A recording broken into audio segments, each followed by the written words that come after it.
Chapter 13, Forest Reserves and Forest Rangers.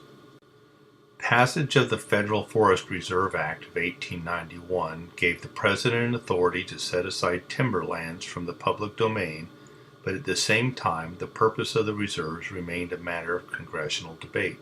Roughly 40 million acres were established as reserves by 1897, the year Congress finally defined the purpose of the reserves, watershed protection and source of timber supply for the nation, in the Forest Management or Organic Act.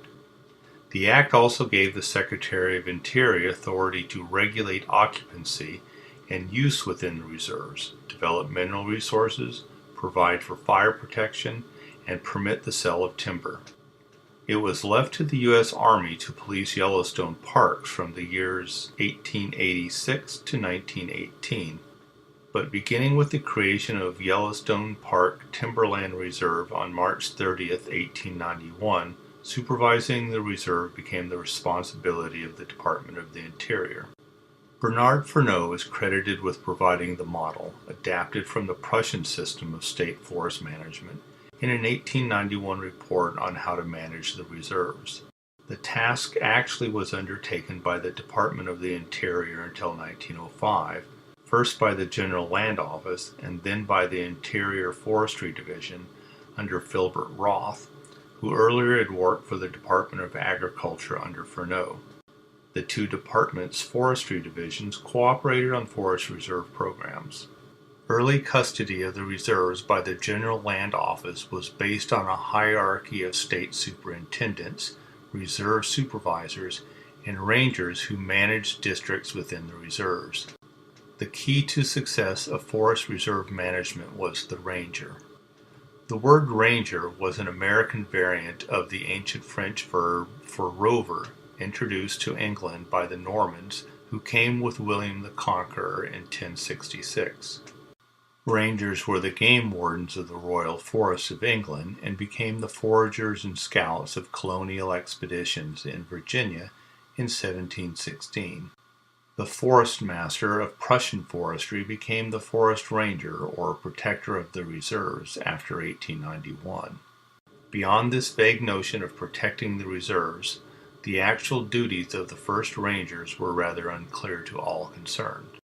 One of the early rangers was Edward Tyson Allen. He was hired at $50 per month in 1898 by the General Land Office and sent west to Washington State to assume the post of ranger on the Washington Reserve, now the Gifford-Pinchot National Forest. After he reported to his supervisor in Tacoma, Allen waited for instructions only to be told, "That letter you have appoints you as a forest ranger, doesn't it? It is signed by the Secretary of Interior, isn't it? Well, you are now a forest ranger, so go out and range." Allen helped set the future trend for rangers by departing for his district, buying a horse, and exploring the area until he knew it in detail. He then proceeded to define his job while doing it as he saw fit. Later in 1902, he helped Roth at the Interior Department to prepare a book of regulations that emerged a few years later, in 1905, as the Forest Service first use book, the regulations and instructions for the use of national forests. The challenge of the job, along with the opportunity to earn a steady income in rural areas of the West, appealed to venturesome local men. The first defined duty of the ranger was to protect the reserve's resources. In 1898, William Kreutzer left ranch work to be appointed an early ranger in Colorado to protect the public forest from fire or any other means of injury to the timber growing in said reserves, or so his certificate of office stated. By 1899, the USDA Division of Forestry under Gifford-Pinchot was expanding rapidly, and because of the lack of professional foresters, student assistants were being hired from the few existing forestry schools, especially Yale. By 1901, the Department of Interior's Division of Forestry and the Department of Agriculture's Bureau of Forestry divided the task of federal forestry. Interior personnel patrolled the reserves, and agriculture foresters provided technical management plans. The Forest Reserve Manual of 1902 regulated timber use and grazing. The enforcement of grazing regulations was to be a constant challenge for many rangers. The job of gaining the cooperation of forest users by earning their respect fell to the district rangers.